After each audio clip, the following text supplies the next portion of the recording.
La foto que estás viendo fue tomada en algún momento de la década de los 70. Es la única imagen que aún queda de mi hijo y de ese artificial conocido como Antran, el cual adoptamos en nuestra familia. Era un cálido verano, a mediados de los años 70. Trabajaba en una empresa maderera a las afueras de la ciudad. Después de un largo turno me dirigí a casa, cuando tuve que hacer una parada en el basurero local, para dejar unos escritorios viejos que mi madre me había dado. Estando allí, un objeto enterrado bajo piezas de metal oxidadas me llamó la atención. Me acerqué a él y al agacharme me sorprendí, al ver que lo que al principio pensé que era un muñeco, en realidad era una carcasa de metal, con extremidades. Y lo más sorprendente, un rostro, parecido al de una persona con la mirada perdida, fría y obscura. Seré honesto al decir que estaba intrigado por aquel rostro, y muy impresionado al ver la delicadeza con la que estaba fabricado. Y, sin pensarlo dos veces, lo coloqué con cuidado en el asiento trasero de mi auto y lo llevé a casa. Al llegar a mi casa y mostrárselo a mi hijo, su interés fue casi tan intenso como el mío, y unos pocos días después decidimos abrirlo y echarle un vistazo a su sistema de circuitos, para ver si algo se había roto o extraviado. Para nuestra sorpresa, el ser o androide pareció cobrar vida. Sus ojos tenían un tono un tanto sintiente. Sus extremidades se movían, sus manos se agarraban y después de unos momentos se las arregló para ponerse de pie solo. No hacía falta sentir que sentimos miedo en ese momento, pero también una extraña fascinación. ¿Quién pudo haber creado una pieza tan maravillosa de trabajo? No fue sino hasta un par de semanas más tarde que me di cuenta de que no era un simple juguete o muñeco. Mostraba increíbles señales de inteligencia y la capacidad de pensar, inclusive hasta cierto grado sentir. Aprendió a hacer cosas cotidianas, como sacar la basura y jugar con los juguetes de mi hijo. Incluso tenía un favorito, un pequeño auto rojo con el cual jugaban los mostradores de la cocina. Aprendió a imitar nuestras costumbres, como tratar de comer con el tenedor, a pesar de no tener un sistema digestivo y mover la boca, a pesar de carecer de la capacidad para hablar. Tal vez era una pieza de hardware militar o un proyecto privado, no lo sé. Sabía que tenía que devolverlo, pero al ver a mi hijo jugar tan felizmente con él, su rostro se iluminaba, no podía hacerlo. Él siempre había estado solo. Este fue uno de sus únicos amigos. ¿Qué clase de padre sería yo al negarle el derecho a la felicidad? No sería malo permitirle tenerlo por un tiempo.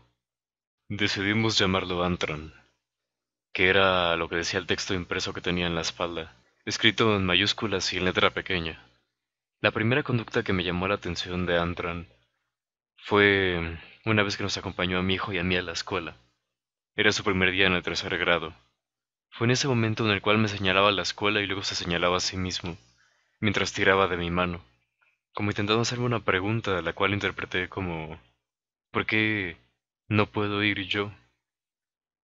Me limité a contestar que no podía ir porque no era un niño y que no sería normal que fuese a la escuela.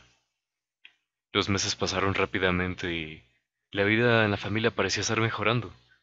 Él era uno de nosotros. Las notas de mi hijo mejoraron, su estado de ánimo mejoró, todo estaba mejorando. Hasta una tarde de julio. Yo estaba sentado en mi sillón tomando una cerveza, viendo la televisión. Mi hijo y Antran estaban arrollados en la alfombra, jugando las luchas como lo hacen los chicos, cuando de repente un fuerte grito me llamó la atención. Miré hacia abajo y vi a mi niño sujetándose fuertemente el brazo. ¿Qué sucede, Adam? Le pregunté.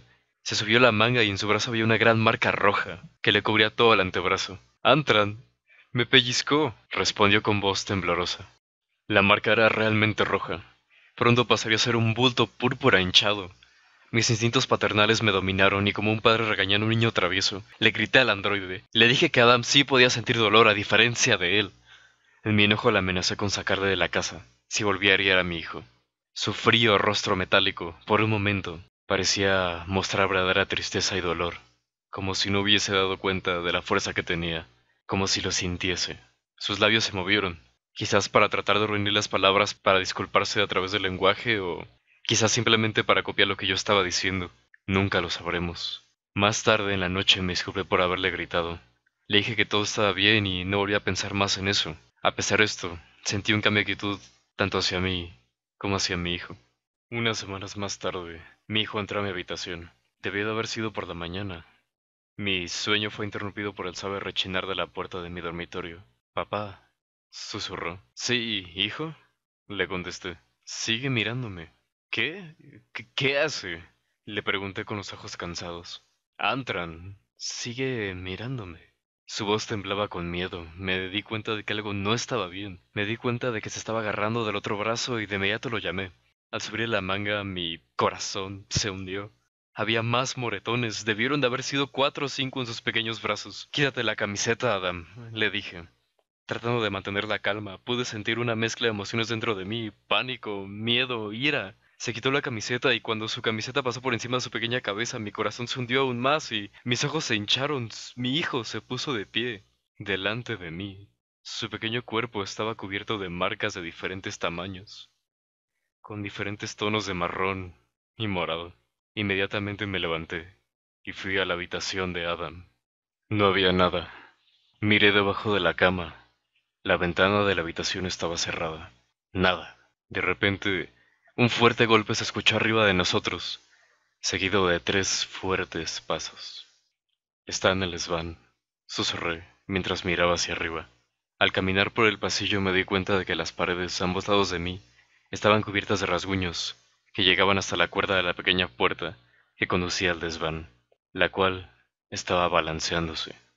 Abrí lentamente la puerta, mientras le decía a mi asustado hijo que se quedase donde estaba. La escalera cayó, y subí. Tomé una linterna que habíamos dejado cerca de la entrada del desván, y la encendí, solo para encontrarme con la pequeña ventana que estaba ahí, rota. Se había escapado. Inmediatamente pensé en llamar a los servicios de emergencia, pero ¿quién me iba a creer?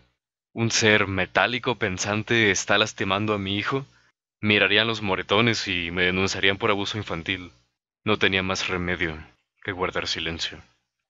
Semanas y meses pasaron. Cada vez que salíamos nos dábamos cuenta de que había más señales de la presencia de Antran. Marcas de arañazos en las paredes de ladrillo de la casa. Las plantas habían sido aplastadas, manchas de barro que llegaban hasta las ventanas. Inclusive a veces podía jurar que sentía la mirada de Antran a lo lejos. Una mirada de odio. Temí por mi hijo. Lo llevaba a la escuela, nunca lo dejaba solo. ¿Qué había causado esta repentina hostilidad hacia nosotros? ¿Qué hicimos mal? Fue cuando le grité. Por las noches hablaba en voz alta pidiéndole disculpas a las paredes, a una habitación vacía, con la esperanza de que Antran pudiese oír, con la esperanza de que dejara de acosar a nuestra casa. Pero mis intentos fueron en vano. Si hubiese sabido lo que pasaría, no habría dormido esa noche. Mi sueño fue interrumpido de nuevo, aunque esta vez por un grito que helaba la sangre. Mis ojos se abrieron y de inmediato, casi por instinto natural, fui corriendo a la habitación de mi hijo. Era demasiado tarde. La habitación estaba patas arriba. Todo estaba en el suelo, las sábanas de la cama estaban rasgadas y la ventana estaba rota. Me eché a llorar y grité pidiendo a mi hijo de vuelta.